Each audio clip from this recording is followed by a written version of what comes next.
What's up, world changers? Welcome to the Mission Driven Impact YouTube channel, where we help impact-driven business leaders raise awareness for their organization by clarifying their message, getting the word out, and building a loyal community of fans and supporters. Now, today we're going to be talking about one of the most critical questions that you need to confront in your business sometime or another if you want to be successful, and that is figuring out who is your ideal client. Sounds simple enough, right? But here is where I see most people, most business leaders kind of run into a problem. You hear that you're supposed to create something called a marketing persona or an ideal client avatar or an ideal customer profile, or these things aren't all the same, but you hear them kind of thrown around. You figure you need one, it can't hurt. And so you sit down and it's like you have to imagine a nebulous character. And just come up with answers out of thin air, and you don't even really know what the answers are for. It's like, I guess someone's job title would be a CEO or like marketing manager, right? And their age, maybe like 30 to 55. How are you supposed to go about answering the question of gender, and like, are they single? Married? Maybe they're single because they work so much, or I get it, they're recently divorced. It sounds kind of obnoxious, but I can't tell you how many times I've seen this when I was a freelance copywriter full time. I would go into people's business and I would say, okay, tell me about your audience. Who am I writing toward? We're just starting to brief about that kind of stuff. And people would hand me these cards or, send me these virtual cards of different marketing personas or different ICPs that they had. And you could tell that that's literally how they were thought up. And it doesn't do you any good. It doesn't get the results you need. And these kind of exercises are just not effective. The problem with this approach is that you are trying to make an assumption about who would be interested in your topic, or more generally in what you have to say, when that's not the question you need to be asking in the beginning in the first place. You first need to identify who it is that you can or want to serve. And then you want to identify what it is that you can do to serve them, what value you can bring to them, right? So it's very much the who comes first and then the what. And most importantly, it's probably most important of all, and this is kind of a theme across our marketing and everything that I've said in previous videos and everything I'll continue to say, is that you can't assume. Like, it is dangerous to assume things about your audience, because what you think you know oftentimes isn't the case, or it's not going to be as precise as you need it to be. All your marketing, all your messaging is going to be off the mark if you assume. And then people are going to say, oh, well, Facebook just isn't for me, or this blogging isn't just for me. No, it's that you don't actually know who it is you're marketing to. So don't just come up with answers out of thin air. Don't just slap a stock photo on some sort of marketing persona, someone is aged 30 to 55. Really get out of the office, get to know your people. Okay, like I said, everything in your business starts with the who, not the how or the what. Those things are important, but they are not the primary question. The order of that is super paramount. So I've got 2 tips for you that are really going to help you narrow down in that who aspect. Who is your ideal customer and client? So let's dive right in. Tip number 1 is to play favorites. So just who are your best customers and clients? Just who's the first person that came to your head when I say, who's your best customer? Who's your best client, right? Who is your favorite? And for more on this, I'll leave a link somewhere to, I created a video on 3 types of questions you need to be asking to inform your marketing strategy. This is absolutely one of them. Who are your favorite people to work with? Who contributes the most to your bottom line, right? Who's actually bringing in the most money? It's not always the case that those are our favorite people, but there's a strong correlation between the people who move our business forward the most and the people that we kind of value working with the most. Who has a low support headache? So some people might be great, they might be great for the bottom line or just great people, but they require a lot of effort and a lot of support from our side of things. So who has a low support headache? Who can you work with ease, almost effortlessly? Who really understands the value you provide and who is like eager to pay, right? They really want the transformation that you provide as a business or an organization. They are happy to support you. They are happy to just do what needs to be done in order to receive the value that you provide. Those types of people tend to be our favorite people. And so play favorites. Think about these people when you think about who is your ideal client, who are the people that you love working with. Let's create marketing and messaging that attracts more of those. Then once you've played favorites and identified a few people who you would say might be ideal to work with, you can start looking for patterns. And these aren't just your demographic patterns like age or gender or job title. These things are important, and the reason that they are traditionally included on marketing personas, ICAs, ICPs, things like that, is that like what we're reaching toward is how can we connect with these people on their terms? How do we meet them where they're at, right? How do we need to be showing up? How do we need to be talking? How do we need to be conducting ourselves? How do we need to be portraying our brand in order to connect with people of these different demographics and things like that? And so, I encourage you to look beyond just age or gender or job title, which is where most people tell you to kind of stop, and think about how do they talk? What words do they use? What language do they use? What's their tone like? What's their personality like? If you were just in a room with your ideal client or a group of your ideal clients, how would you describe their personality? What's their vibe?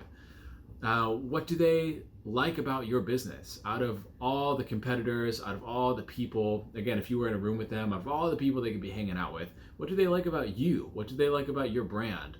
What do they like about your business? What is it about you that connects to them, right? And that is a whole series of videos in itself, but we really want to be drawing on that connection.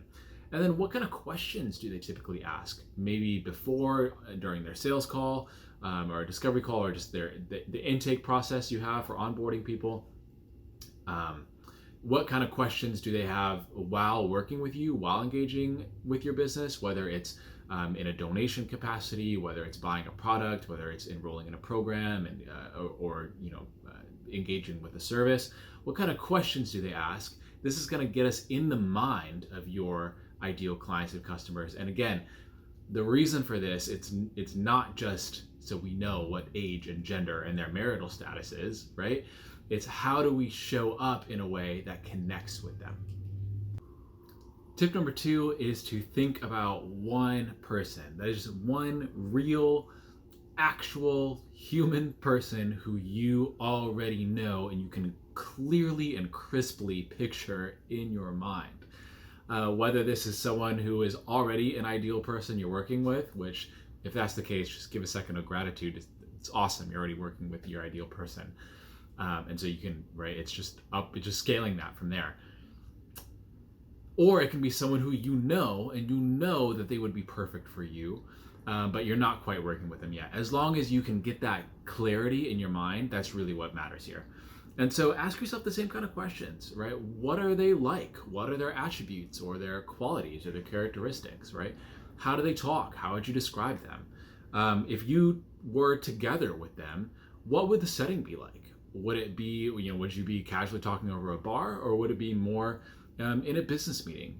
I'm in the B2B space, right? I'm a business that appeals to other businesses, but I know that the way I interact with people, it's much more like we're sitting on bar stools than it is in a business meeting, right? But that might not be the case for you. So what would that setting be like? What would you say to them? What would they say to you? What do they need to hear? What do they want to hear? Give them what they want, then what they need, right? What do they want to hear? What do they need to hear?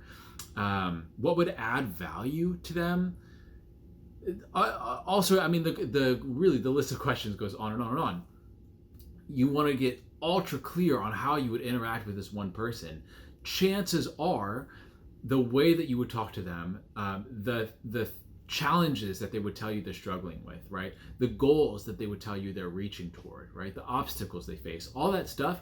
If one of your, if the one person you're picturing, that super, super ideal client is struggling with this stuff, chances are that other people who you would call ideal clients are struggling with very similar things. So once you identify one person, you can kind of start to branch out and expand from there. But it's really helpful just to start with one. One tip that I picked up from Jacob Collier, who's a copywriter and content writer out there,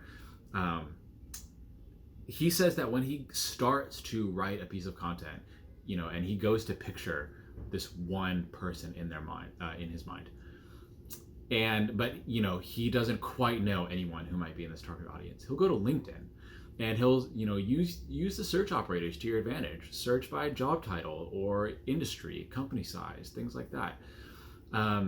Study them, study what they post, study any talks that they've given. How do they talk? What's their work experience like? What's their education like? Where did they go to school? What did they study? For how long? Their level of education.